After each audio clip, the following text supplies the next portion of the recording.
All right, let's talk about something we all rely on every single day, but maybe don't think about too much. Your body's amazing plumbing. We're going to take a guided tour of your lower digestive system, and trust me, it's an incredible piece of engineering. I mean, have you ever really stopped to wonder about it?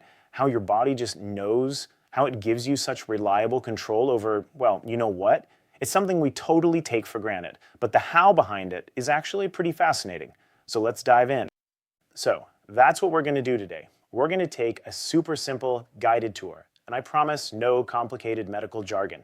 The goal here is just to give you a clear map, to break down how all these parts work together so perfectly. Okay, first stop on our journey, the colon's winding road. This is where it all starts, really. The colon is the last and, fun fact, the longest part of your large intestine. Its job is basically to handle all the leftovers after your small intestine has done the heavy lifting of absorbing nutrients from your food. And when I say long, I mean long. The average colon is about 150 centimeters. To put that into perspective, that's nearly 5 feet. 5 feet of major internal plumbing, all coiled up perfectly inside of you. Kind of wild when you think about it. So, what's its main gig? Well, it's pretty straightforward. The colon is all about absorbing any leftover water and electrolytes. It's basically concentrating all that waste material down, forming it into stool, and getting it ready for the final exit. This isn't a race, though. The pathways takes is a slow, steady journey. It goes up the ascending colon, then across the transverse colon, down the descending colon, and finally it hits this S-shaped curve called the sigmoid colon before the next stage. Alright, so after that long trip, where does it go next? It arrives at the rectum. This is our next stop, and it's less of a road and more of a temporary waiting room. It's got a really clever and distinct job to do. Yeah, the waiting room analogy is honestly the perfect way to think about the rectum. See, it's not just a simple passageway. It's a special chamber that's designed to expand and hold everything for a bit. And here's where the magic happens. As that waiting room starts to fill up and expand, it triggers these special little stretch receptors in its walls, and bam, they send a signal straight to your brain. That's it. That's that first little nudge you feel, the one that says, hey, you might want to start thinking about finding a bathroom. It's your body's own built-in alert system. So cool. Okay, now we're getting to the grand finale, the control center. This is the anal canal. It's a short little passageway, but don't let that fool you. It is absolutely packed with a super sophisticated team of muscles that have to work together in perfect harmony. And the whole point of this incredibly intricate setup, it's all to give us something called continence. It's just the medical term, but what it really means is having that reliable, conscious control.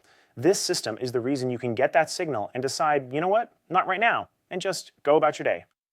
So how does this control system work? Think of it like a two-door setup. It's a great analogy. You've got door number 1, the internal sphincter.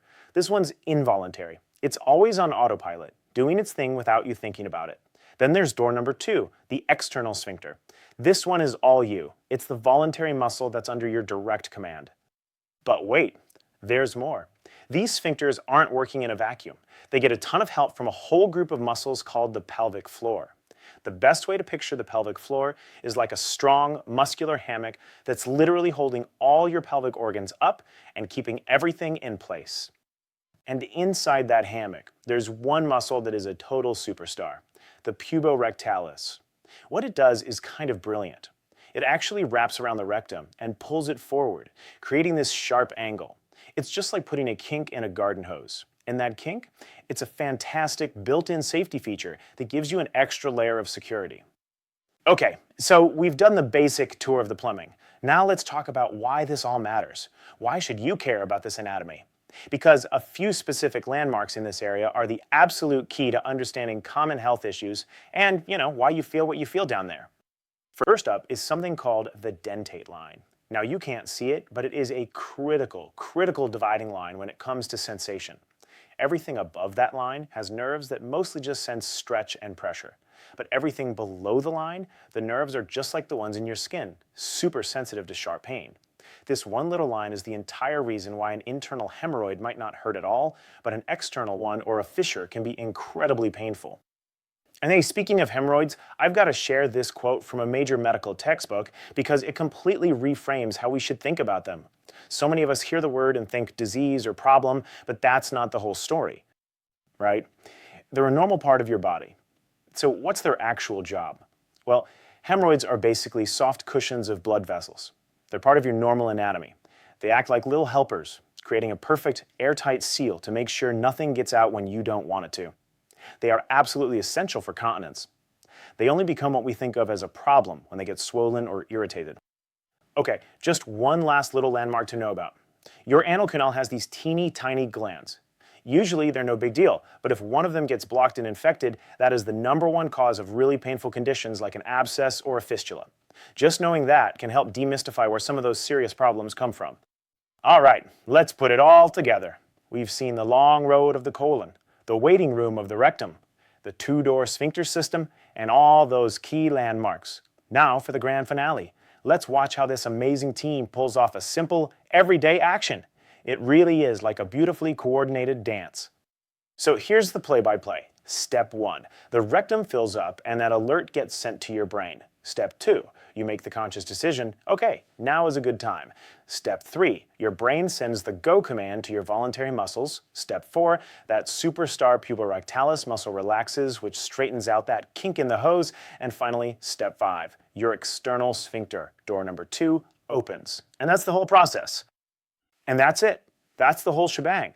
It's this incredible teamwork between the automatic systems that are always running, your brain making conscious calls, and all those muscles working together. That is what gives you the reliable control you count on every single day. It's pretty cool, right? Part automatic, part manual. The best of both worlds. You know, at the end of the day, understanding how your body is designed to work is probably the most powerful first step you can take. It helps you listen to it, and it helps you recognize when something might be a little off.